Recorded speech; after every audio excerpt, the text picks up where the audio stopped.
आचार संहिता लगी हुई है, आपको शर्म नहीं आती है? आप सरकार में हैं, एक तरफ सरकार का काम करते हैं और सरकार में एक तरफ आप लागू करते हैं कि आचार संहिता में किसी प्रकार का कोई पोस्टर नहीं लगेगा। जनता इनको समझ रही है, अभी नकाब को उखाड़ के फेंकेगी और जो कहते थे ना कि झोला लेके चल पड़ेंगे, ऐसी जगह जाएंगे कि जनता तक भनक नहीं होगी कि यहाँ कहाँ तक जा रहे हैं। 5 किलो राशन कौन लेता है? जो सबसे गरीब है, सबसे निर्धन है, वो उसका आप राशन कार्ड से नाम काट दे रहे हैं और एक तरफ कह रहे हैं कि हम 80 करोड़ लोगों को राशन दे रहे हैं। किस प्रकार का राशन दे रहे हैं आप? जो भारतीय जनता पार्टी है वो उनका एक एजेंडा है, हिंदू मुसलमान और भारत पाकिस्तान और तीसरा धर्म। इस तीनों के अलावा भारतीय जनता पार्टी के पास अभी कोई मुख्य मुद्दा है ही नहीं। मैं तो मोदी जी की 20 स्पीचें लगातार मैं सुन रहा था अभी मौजूदा स्थिति में, उसमें सिर्फ एक ही वो रोना गा रहे हैं कि मेरे देशवासियों, मैं आपके लिए हूँ, मेरा समाज है, मैं आपके लिए ज़िंदा हूँ, मुझे वोट कीजिए। अरे क्या बात है, आपने 10 सालों में क्या दिया हमें? कुछ नहीं दिया। लखनऊ विश्वविद्यालय में मैं खड़ा हूं और मेरे पीछे कुछ छात्र हैं, उनसे बातचीत करेंगे लोकसभा चुनाव को लेकर। भाई साहब, क्या नाम है और लोकसभा चुनाव में आप लोगों के क्या मुद्दे रहेंगे इस बार? मेरा नाम शुभम खरवार है, मैं लखनऊ विश्वविद्यालय का छात्र हूँ और लखनऊ विश्वविद्यालय में आप आए हैं तो जाहिर सी बात है कि युवाओं के मुद्दे तो एक ही हैं, रोज़गार, शिक्षा। शिक्षा इस प्रकार से इतनी महंगी हो चुकी है। अभी कोरोना काल के बाद देखिए एनईपी जो आया, एनईपी के तहत जो प्राइवेट कोर्सेज़ हैं, मतलब जो सरकारी कोर्सेज है उनको भी प्राइवेट की तरफ मर्ज किया जा रहा है। सरकारी कोर्सेज में जहाँ 2000 से 4000 रुपये फ़ीस थी, आज देखिए वहीं 50,000 60,000 रुपये जा रही है। स्कॉलरशिप सबसे बड़ा मुद्दा है इस समय, क्योंकि यूपी स्कॉलरशिप की अभी तक जितने भी छात्र हैं लगभग 85% ऐसे छात्र हैं जिनके अकाउंट में पैसा नहीं आया है और घर पे जिसकी परिवार किया है 4-5 हज़ार है। आप बताइए 50,000 रुपये की फ़ीस कहाँ से जमा करेगा? अभी मैं पढ़ रहा था मोदी जी का मैनिफेस्टो जो उनका आया है पत्र, उस पत्र में है कि पेपर लीक पे समाधान किया जाएगा, जो कि इस 10 सालों में हुआ नहीं है। दूसरा, इन्होंने कहा था कि रामायण उत्सव मनाएंगे। आज जो मौजूदा स्थिति बनी हुई है, सबसे ज़्यादा महंगाई है देश में, सबसे ज़्यादा बेरोजगारी है, महिलाएं रोड पे घूम नहीं पा रही हैं सुरक्षित, और सबसे ज़्यादा ये है कि युवाओं को किस तरीके से देखा जा रहा है। अभी अग्निवीर सबसे बड़ा करेंट मुद्दा चल रहा है कि अग्निवीर में जो भी बच्चा तैयारी करके जाता है उसमें सोचता है कि हम नौकरी करेंगे, लेकिन अचानक में उसे पता चलता है कि नौकरी उसके 4 साल की है। 4 साल बाद वो क्या करेगा? आप एक तरह से उसे बेबस कर दिए हैं। वो अपने परिवार की आगे कहाँ संभालेगा? प्राइवेट नौकरियों को भी तो आपने नहीं छोड़ा है, जो सरकारी नौकरी उनको प्राइवेट कर रहे हैं। प्राइवेट में भी इसने तरीके की आप एजेंडा डाल दे रहे हैं कि छात्र मजबूर है, छात्र खेती तक के लिए उसके पास ज़मीन नहीं है। अभी देख रहे हैं कि मौजूदा एक महीना भी अभी नहीं बीता है, चुनाव होने वाले हैं और सबसे बड़ी पार्टी कांग्रेस पार्टी का इन्होंने अकाउंट फ्रीज कर दिया। दिल्ली सरकार के मुख्यमंत्री को इन्होंने जेल में डाल दिया। झारखंड के मुख्यमंत्री हेमंत सोरेन को इन्होंने जेल में डाल दिया। लालू यादव की इन्होंने सरकार गिरा दी। तो जाहिर सी बात है कि अब जनता भी जान गई है कि ये डरे हुए हैं और ये डरा हुआ जो नकाब है ना, जनता इनको समझ रही है। अभी नकाब को उखाड़ के फेंकेगी और जो कहते थे ना कि झोला लेके चल पड़ेंगे, ऐसी जगह जाएंगे कि जनता तक भनक नहीं होगी कि यहाँ कहाँ तक जा रहे हैं। शुभम जी, मोदी जी 400 पार का नारा दे रहे हैं। विपक्ष कितना भी मजबूत हो, जिस तरह से उनका चुनावी जनसभा चल रही है, लग नहीं रहा है कि डगमगा जाएगा विपक्ष? देखिए, विपक्ष की बात करें तो विपक्ष तो इस समय बहुत ही मजबूत है, क्योंकि एक विचारधारा जो होती है, विचारधारा क्या है?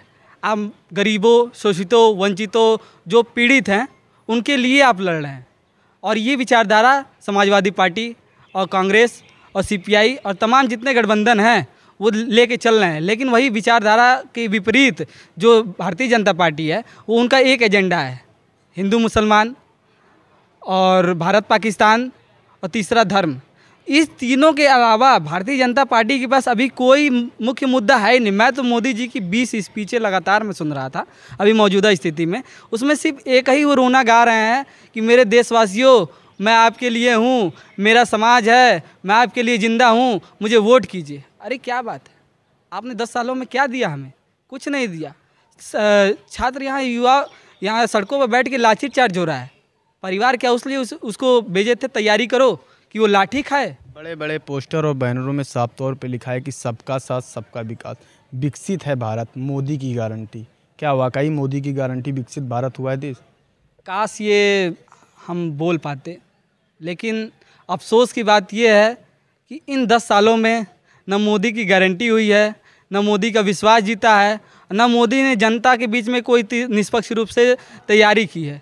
बस हाँ, जुमलेबाजी और गारंटी के नाम पे जो जुमलेबाजी करते हैं वो दिया है। अभी देख लीजिए जितने भी एक तरह से ये पनौती हैं देश के लिए। आईपीएल में जाते हैं, आईपीएल हार जाती है। अभी बीच में 2 दिन पहले एलएसजी और दूसरे एक टीम का मैच हो रहा था, उसमें एक भारतीय जनता पार्टी के प्रतिष्ठित कार्यकर्ता गए, मोदी जी का बैनर दिखा दिए, लखनऊ हार गई। तो जाहिर सी बात है कि देश भी जान रहा है किसको चाहिए, क्या चाहिए। देश की जनता को चाहिए निष्पक्ष रोजगार, निष्पक्ष महंगाई से मुक्ति, और महिलाएं सुरक्षित रोड पे घूम सकें, महिलाओं को नौकरी मिले, आंगनबाड़ी में नौकरी मिले। तमाम ऐसी सुविधाएं हैं जो जनता को मिलेंगी, तभी आने वाले समय में एक व्यवस्थित और जो अखंड भारत की जो कल्पना दिए थे वो अखंड भारत तब बनेगा जब निष्पक्ष रूप से जनता खुश रहेगी। जनता से ही राजा होता है, राजा प्रजा से ही होता है, ये जान जाइए।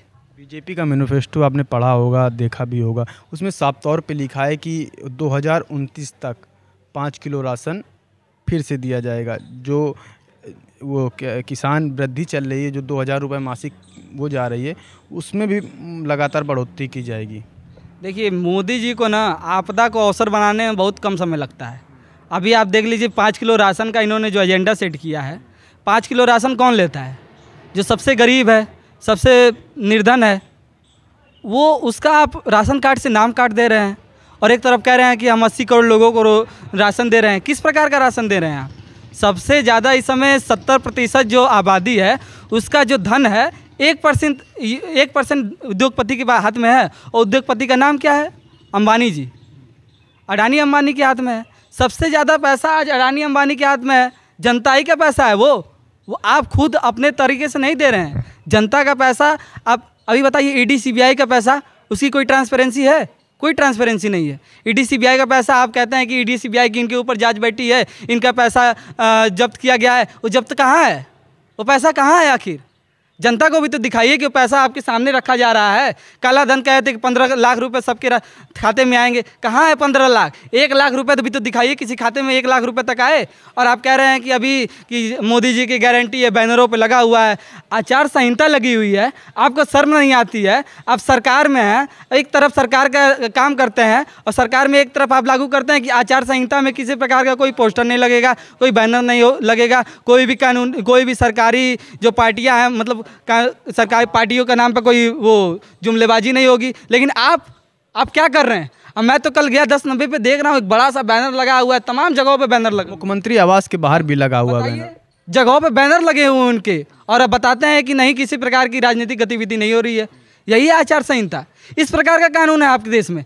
ये कानून नहीं है, ये जंगल राज है पूरा उत्तर प्रदेश, जहाँ महिलाएं सुरक्षित नहीं हैं। सहारनपुर में मोदी जनसभा कर रहे थे, उन्होंने कहा था कि जो 2 लड़कों की जोड़ी है यूपी में, अखिलेश और राहुल, इस बार फ्लॉप नज़र आएगी।